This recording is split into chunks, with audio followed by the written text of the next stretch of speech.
Well, hello everyone, and welcome to another IMCO with myself, Jonathan Chan. I'm so glad that you can join me today live on Facebook for lunch as we talk about what topped the news this past week, and hopefully I can offer you a coherent Christian opinion.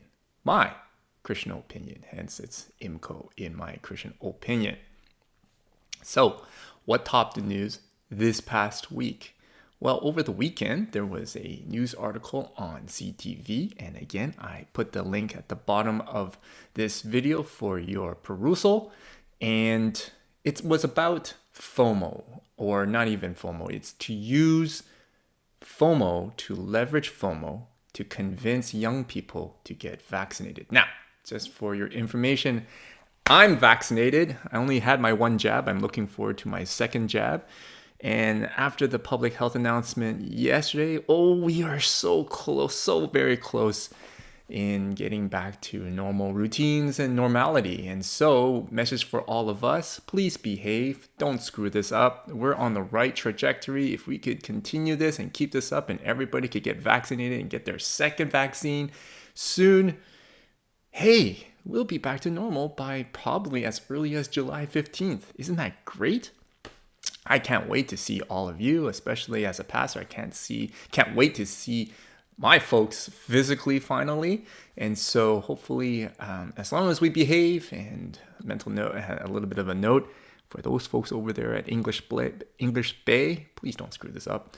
So as long as we behave and on the right trajectory, we might actually get back to normal very soon by July 15th. Okay, now back to this. All right, so on the news article, they were saying how a few medical specialists and some doctors were saying, we should leverage FOMO to convince young people to get vaccinated as quickly as possible. Now, for some of you who don't know what the acronym FOMO is, it's basically spelled out as fear of missing out. So an example, what would an example of FOMO be to leverage to convince young people to get vaccinated? Well, you could say, hey, those movie theaters? You can finally go back to the movies if you get vaccinated, because everybody else is going to the movies, so you'll be missing out. Or how about indoor gatherings, parties, pubs, beer gatherings? You'll be missing out if you don't get vaccinated. So you get my drift. FOMO, the use of fear of missing out, the leveraging of fear of missing out. Granted, this method does seem to work. If you follow the news in the United States, quite a few states in America have used that method as well. Some of those methods are borderline bribery. For example, in Ohio, some of the mayors there in Ohio say, hey, if you get vaccinated, you get free beer. Or if you get vaccinated, you get entered into a lottery that will give $1 million each day to the winner.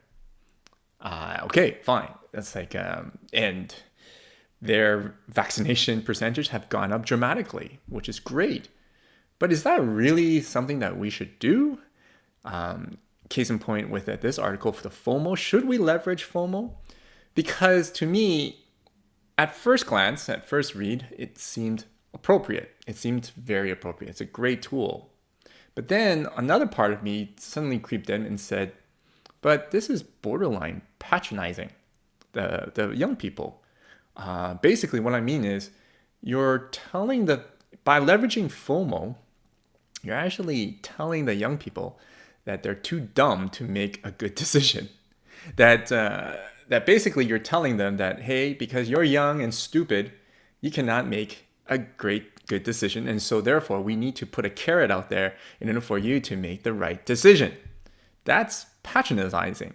Patronizing basically means you're kind of saying that's something good, but really behind the scenes in the undertone, you're condescending that person at the same time. And so I felt, I don't know about you, But when I read the article and when I read about the method they were using about, you could miss out on things if you don't get vaccinated. You can miss out on all the good stuff if you don't get vaccinated. I thought, really?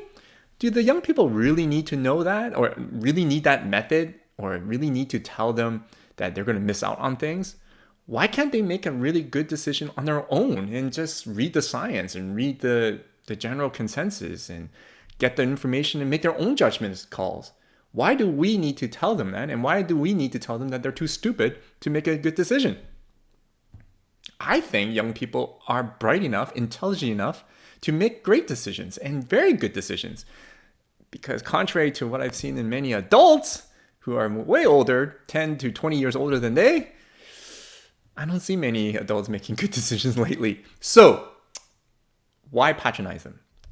So the whole idea of patronizing, what is my Christian opinion on that? So let's move ahead and offer you my Christian opinion. First, the takeaways though. The 3 takeaways on patronizing. Number 1, like I said, patronizing, quickly defined, is basically you're condescending a person, but it's disguised as doing something good for them. So, for example, in the Christian world, whenever I listen to sermons from other pastors, which I do, and I appreciate them, sometimes I hear this. It goes like this. The pastor says, if only you have read this passage in John 20 times plus like I have, you would be able to find out that that is patronizing. That's basically telling somebody that they are lower than you. Or just case in point, the FOMO. Oh, well, if you do this, you'll get this. And if you do this, and you'll get this. Don't you want this? If you do, you'll get this. That's patronizing as well. It's like saying, what? You don't think I am able to make my own decisions? You don't think I'm adult enough to make a rational and good decision for myself? That's patronizing. So patronizing by definition, quickly, for myself anyway, it's condescending, disguised as doing something good for others. Number 2, when we patronize people, especially for myself with my daughter, we always, as parents, want to be able to teach them about empowerment. We want to empower them. We want to build their self-esteem. We want to nurture their independence so that they can make good decisions for themselves. By waving carrots around through, and bribery and patronizing them, it doesn't help, does it? It doesn't encourage them to learn beyond the box that we have created for them. It doesn't help them to make good decisions on their own. And it doesn't help with regards to self-esteem. In fact, we're actually nurturing these individuals to demand things in order to make good decisions. They need to wait for a carrot in order for them to make a good decision. Or even a decision, period. Doesn't matter whether it's good or bad. They are waiting for carrots to make a good decision. And that's not the type of people we want in society, right? We would like to have some people who take full responsibility of their own decisions, but also know what their decisions entail and what it requires of them. Information, research, responsibility, accountability, and independent. So I do not believe that patronizing actually helps the cause, especially with regards to convincing youth to take their vaccine. In fact, what we should do is just offer them information, good, clear information of why vaccines enable them and protect them from COVID-19. And once that we do that, we don't need to throw carrots in the mix. We don't need to throw little carrot sticks or big carrots to convince them of making that decision. I think they are smart enough to make their own decision. In fact, after chatting with a few folks over at the high school near me, all the kids, all the high schoolers want to be vaccinated. None of them say, no, I don't want to get vaccinated. They do want to get vaccinated, regardless of the carrots that are thrown at them. And so I believe that by patronizing our young people, it doesn't help with their empowerment, self-esteem, and independence. It actually gets compromised. And it goes completely contrary to the type of people we want to raise, the type of people we want to nurture. Third, superiority and discrimination. This one comes in light of the world of benevolence. Now, I am in a nonprofit world. I work in the nonprofit world for quite some time now.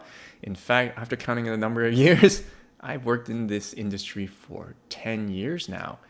And I've seen it. I've seen it in myself and I've seen it in others, where the stuff that we do, the benevolent things that we do, the good that we do by offering free things and offering free food and shelter, and it sometimes has that tone that even though we may not be conscious of it, there's that tone where I'm better than you, therefore that's why I'm doing it for you, because you are unable to do it yourself. You follow? That's patronizing as well.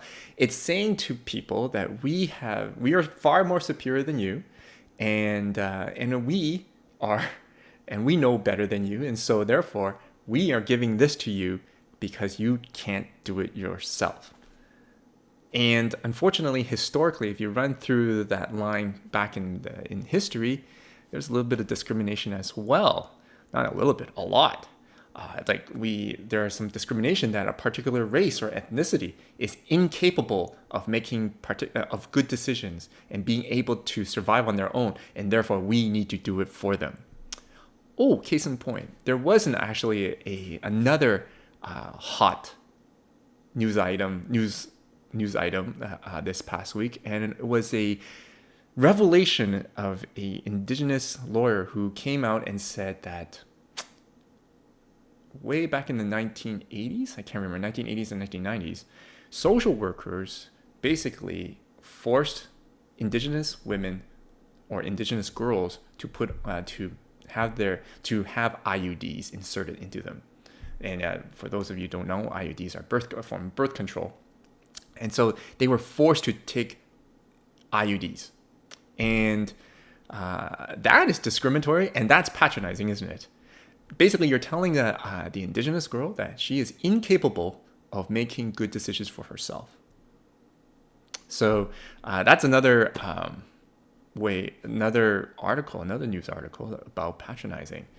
So there you have it. Patronizing also, one of the consequences is and whether we're conscious or not, when we patronize people, we're actually claiming superiority over them. And when you go through into the past or even till now, there's still some discrimination as well, saying our race is better than yours. Your race or ethnicity is pathetic. It cannot make good decisions, and therefore we have to do it for you. All right, let me go into the Christian opinion. Conclusion.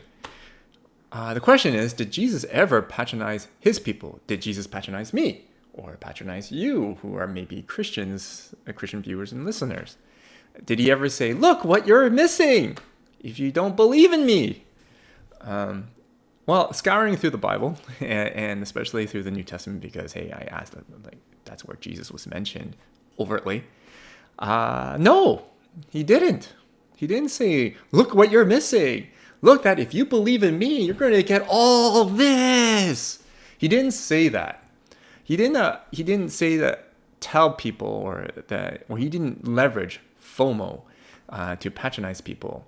He didn't say that you are incapable of making your own decisions for yourself and making good decisions. No. Instead, he gave us a choice whether to follow him or not. And interesting enough, when he says that if we choose to follow him, it's not necessarily sunshine and rainbows that is promised. It's not even wealth or health or prosperity that's promised. It's actually suffering. He actually promised suffering for those who follow him. And so it's not about, so he never did he never patronized his disciples, nor any of his followers, nor anybody he encountered. He never patronized anyone. In fact, what he did was he basically gave the facts about what it means to follow him. He basically said, this is what this would be, and following him would result in this, would result in immense suffering and persecution. And after that, this will happen. And the entire world will be renewed through him. So it had nothing to do with you or with me personally.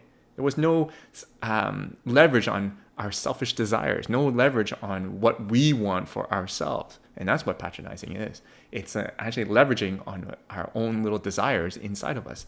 And Jesus didn't do that. But I fear that, unfortunately, I hear from various sources that sometimes we hear this on the pulpit, saying, look what you're missing if you don't believe in Jesus. You're missing out on this wonderful life of prosperity, of health and wealth. And unfortunately, that is untrue. And that is actually patronizing people and tempting them and bribing them, telling them that, hey, because you can't make a good decision, let me throw in more cares for you to make that decision. And that is wrong. I do not believe that Christians should ever use that method, nor should we ever even have that attitude when we do good for others. I think we need to follow the attitude of Jesus, where we sacrifice ourselves, put other people's interests above our own, put themselves above ourselves, and love them sacrificially instead of expecting things in return.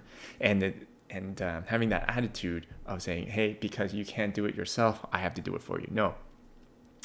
We do it because we just love people, regardless of where they are, who they are, and what circumstances they find themselves in. All right. I hope I made sense. That is all from me with regards to patronizing people, and I've offered my Christian opinion. Feel free to chime in. You could enter your comments in the bottom of this post, or you could message me through my website at companydisciples.com. I will post that website in the end of this IMCO. Thank you for joining me. Till next time, have a blessed week.